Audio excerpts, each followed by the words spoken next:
conhecer um pouquinho a área, o que é que eu vim fazer aqui. Porque o que é o comum quando tem uma avaliação de risco é que realmente a gente encontre algumas coisas indicativas desse risco. Ainda bem que não aconteceu situações igual eu já vivi em outros momentos aí da gente avaliar risco, que a gente tem que ser muito claro.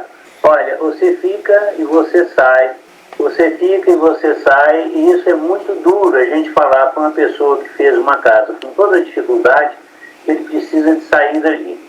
Então, eu conheço bem essa realidade e de ser duro, de ser frio, às vezes, nessas circunstâncias. Mas eu não vi nada lá que me pudesse dar essa preocupação de risco. Isso eu escrevi no meu laudo, certo? Que a maior dificuldade desse laudo é achar problemas, né? Quando a gente vê risco, aí dá para descrever os riscos, falar para quem siga, quem pode ficar, que risco que tem, pode ficar, mas desde que faça isso. Não tem nada disso lá. Quando a gente chega a uma conclusão dessa, assim, que eu achei forte, a primeira coisa que eu pedi, especialmente a doutora Silmara, que me atendeu muito bem, disse: olha, por favor, me passe os laudos que existem sobre essa questão aí. E ela me passou, e eu estou com 3 laudos aqui, que eu acho extremamente importantes. O primeiro foi feito por um professor, Dr. Ricardo Rezende, a pedido do próprio juiz, aonde ele faz uma avaliação sobre o valor das propriedades, que eu não consigo dizer, porque não é a minha especialidade, se o valor está pouco, muito, se pode ser multiplicado ou não. Mas uma das coisas que ele foi contratado para falar e falou, está escrito: não foi constatado situação de risco iminente de desmoronamento.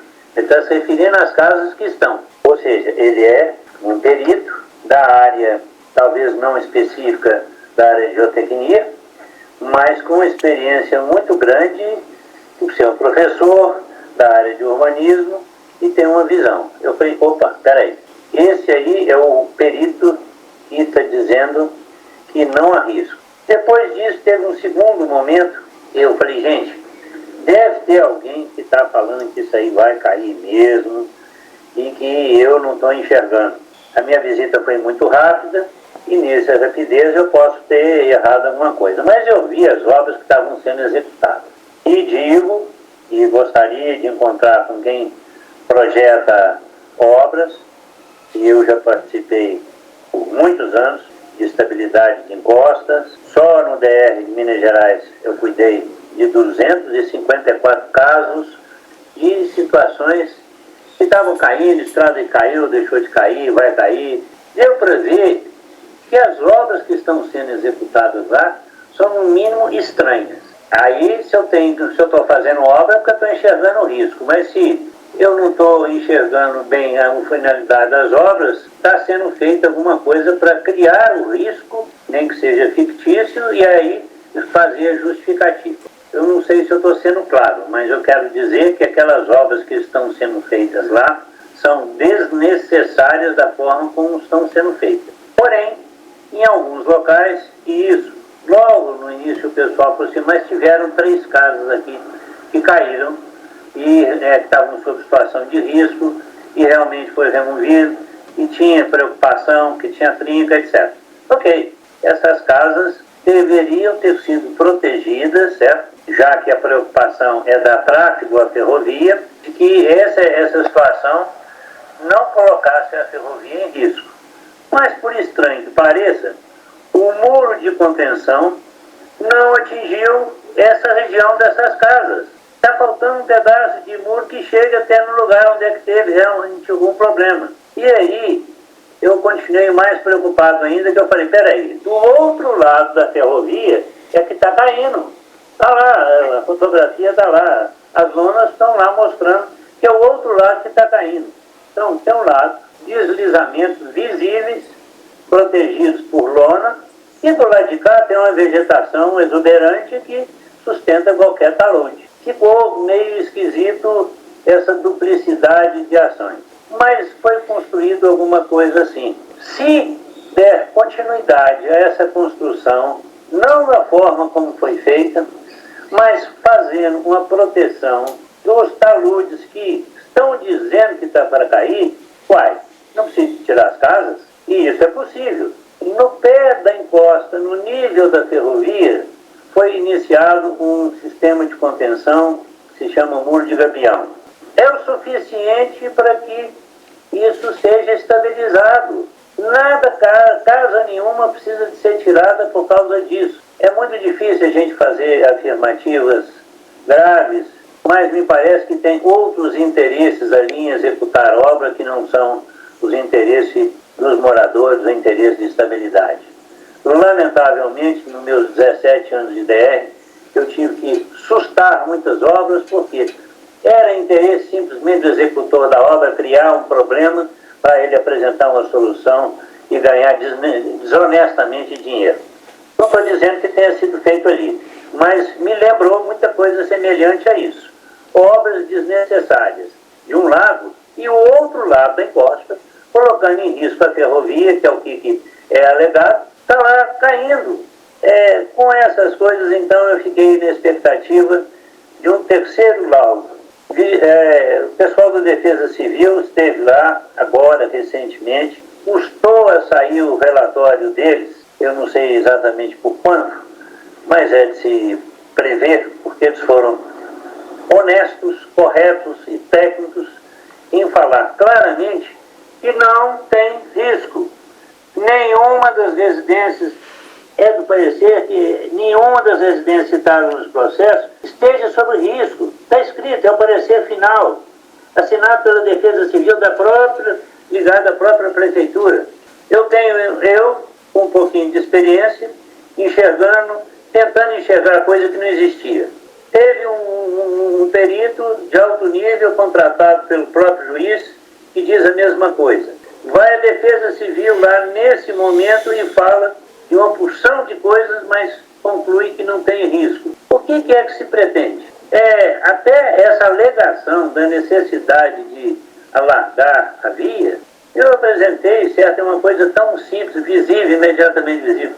Basta que pegue um pedaço daquele pátio que é estacionamento ou guarda de veículos ali da polícia, que tenha largura suficiente para dar tráfego de tudo quanto é forma. Outra coisa, na hora que a gente estava lá, a gente viu uma concretagem de passeio estreitando a via desnecessariamente. Que qualidade de projeto é essa que tem? Ou seja, forçou-se dizer que existe um estrangulamento para justificar a remoção de casas? Doutor Domingos, essas coisas, me desculpe o tom se eu fico indignado na hora que eu vejo essas coisas, mas eu estou vendo tanta coisa esquisita nesse processo que o olhar técnico não é o suficiente. Mas o outro olhar que eu vejo, e aí já falando também com clareza, o relatório feito por uma empresa contratada para relatar as relações com os moradores, é uma tristeza. Eu fico indignado na hora que eu vejo essa empresa, estou me referindo a ESG Urbs Engenharia e Tráfego. O desrespeito que essa empresa teve ao fazer um relatório.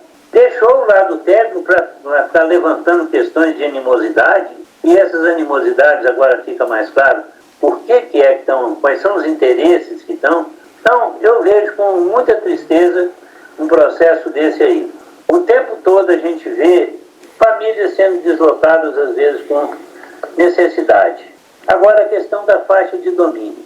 Eu entendi, doutor Domingos, a importância que essa faixa tem. Agora, o próprio laudo, contratado por um perito, ele joga essa questão, certo?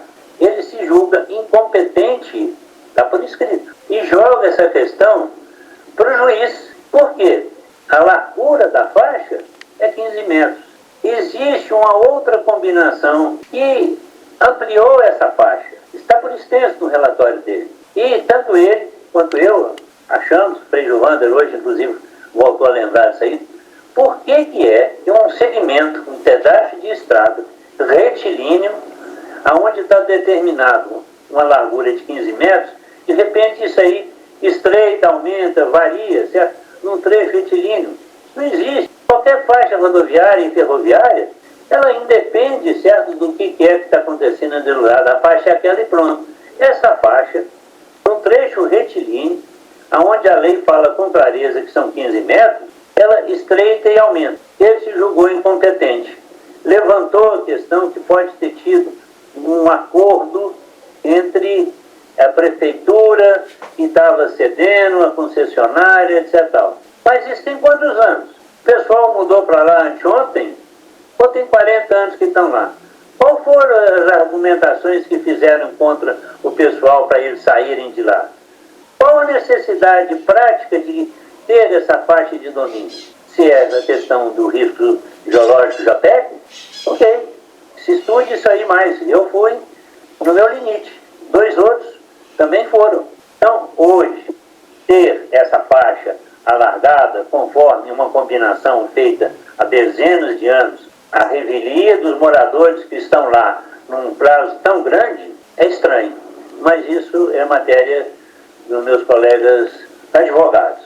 Desculpe o entusiasmo, mas a gente fica indignado, às vezes, com tamanha covardia. Nosso direito vem, nosso direito vem. Se não tem nossos direitos, o Brasil para também. Confia em Cristo Rei, que nasceu lá em Belém e morreu crucificado porque nos queria bem. Confia em seu amor, e reclama Deus, doutor, mas nosso direito vem, nosso direito.